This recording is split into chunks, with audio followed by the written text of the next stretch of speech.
ನಮಸ್ಕಾರ, ನ್ಯೂಸ್ 92ಗೆ ಸ್ವಾಗತ. ನಾನು ಇಸ್ಮಾಯಿಲ್ ಮುಲ್ಲಾ. ರಾಜ್ಯದ ಸುದ್ದಿಗಾಗಿ ನೋಡ್ತಾ ಇರಿ ನ್ಯೂಸ್ 92 ಇಂಡಿಯಾ.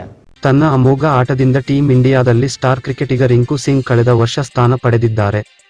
ರಿಂಕು ಸಿಂಗ್ ಕಳೆದ ವರ್ಷದ ಐಪಿಎಲ್ನಲ್ಲಿ ಕೆಕೆಆರ್ ಪರ ಅಮೋಘ ಆಟ ಪ್ರದರ್ಶಿಸಿದ್ದರು. ಅಲ್ಲದೆ ತಾವು ಆಡಿರುವ 15 ಪಂದ್ಯಗಳ 11 ಇನ್ನಿಂಗ್ಸ್ನ ಟಿ20 ಪಂದ್ಯದಲ್ಲೂ ರಿಂಕು ಸಿಂಗ್ 89 ಸರಾಸರಿಯಂತೆ 356 ರನ್ ಬಾರಿಸಿದ್ದರು. ಇದರಲ್ಲಿ 2 ಅರ್ಧಶತಕಗಳು ಒಳಗೊಂಡಿದ್ದವು. ರಿಂಕು ಸಿಂಗ್ ಅಂತಾರಾಷ್ಟ್ರೀಯ ಮಟ್ಟದಲ್ಲಿ ಸ್ಟಾರ್ ಕ್ರಿಕೆಟಿಗನಾಗಿ ಹೊರಹೊಮ್ಮಿದರು. ಇವರ ತಂದೆ ಕಾಂಚನ್ ಸಿಂಗ್ ಯಾವುದೇ ಹಮ್ಮು ಬಿಮ್ಮು ಇಲ್ಲದೆ ತಮ್ಮ ಪಟ್ಟಣದಲ್ಲಿ ಸಿಲಿಂಡರ್ ಸಾಗಿಸುವ ತಮ್ಮ ಕಾಯಕದಲ್ಲಿ ನಿರತರಾಗಿದ್ದಾರೆ. ಸುದ್ದಿ ನಿರಂತರವಾಗಿ ಉಚಿತವೇ ಆಗಿರುವುದು ಹೇಗೆ ಸಾಧ್ಯ? ಅದಕ್ಕೆ ನಿಮ್ಮ ಬೆಂಬಲವೂ ನಿರಂತರವಾಗಿ ಇದ್ದಾಗ ಮಾತ್ರ ಸಾಧ್ಯ. ಚಂದಾದಾರರಾಗಿ, ಆ ಮೂಲಕ ಸತ್ಯ, ನ್ಯಾಯ, ಪ್ರೀತಿ ಮೌಲ್ಯಗಳನ್ನು ಎಲ್ಲರಿಗೂ ಹರಡಲು ಜೊತೆಯಾಗಿ.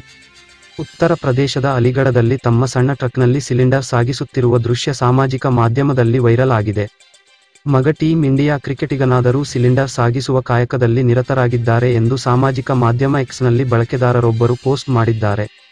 ತಂದೆಯ ಉದ್ಯೋಗದ ಬಗ್ಗೆ ರಿಂಕು ಇತ್ತೀಚೆಗಷ್ಟೇ ಸುದ್ದಿ ಮಾಧ್ಯಮಗಳೊಂದಿಗೆ ಮಾತನಾಡಿದ್ದರು. ನಾನು ನಮ್ಮ ತಂದೆಗೆ ಸಿಲಿಂಡರ್ ಸಾಗಿಸುವ ಕೆಲಸ ನಿಲ್ಲಿಸುವಂತೆ ಹೇಳಿದ್ದೆ. ಆದರೆ ತಮ್ಮ ಕೆಲಸ ಪ್ರೀತಿಸುವ ಕಾರಣ ಅವರು ತಮ್ಮ ಕಾಯಕ ಮುಂದುವರೆಸುತ್ತಿದ್ದಾರೆ. ಯಾರಾದರೂ ತಮ್ಮ ಜೀವನದುದ್ದಕ್ಕೂ ಕೆಲಸ ಮಾಡಿದ್ದರೆ ಅವರೇ ತಮ್ಮ ಸ್ವಇಚ್ಛೆಯಿಂದ ಕೆಲಸ ಬಿಡದ ಹೊರತು ನಮ್ಮಿಂದ ನಿಲ್ಲಿಸಲು ಸಾಧ್ಯವಿಲ್ಲ ಎಂದು ಹೇಳಿದ್ದರು. ಉತ್ತರ ಪ್ರದೇಶದ ಅಲಿಗಢದಲ್ಲಿ ಜನಿಸಿದ್ದ ರಿಂಕು ಅವರನ್ನು ಕೆಕೆಆರ್ ತಂಡ 55 ಲಕ್ಷ ರೂಪಾಯಿ ನೀಡಿ ಖರೀದಿಸಿತ್ತು. 2024 ರಲ್ಲೂ ಮರಳಿ ಪಡೆದಿತ್ತು. ರಿಂಕು ಬಗ್ಗೆ ಮಾತನಾಡಿದ್ದ ದಕ್ಷಿಣ ಆಫ್ರಿಕಾದ ಮಾಜಿ ಖ್ಯಾತ ಆಟಗಾರ ಎಬಿಡಿ ವಿಲಿಯರ್ಸ್, ರಿಂಕು ಅದ್ಭುತ ಆಟಗಾರ, ಪಂದ್ಯ ಗೆಲ್ಲಿಸುವವ. ನೀವು ಯಾವಾಗಲೂ ನಿಮ್ಮ ತಂಡವನ್ನು ಪಂದ್ಯ ಗೆಲ್ಲಿಸಲು ಪ್ರಯತ್ನಿಸುವ ಸ್ಥಿರತೆಯನ್ನು ಕಾಯ್ದುಕೊಳ್ಳಬೇಕು ಎಂದು ಹೇಳಿದ್ದರು.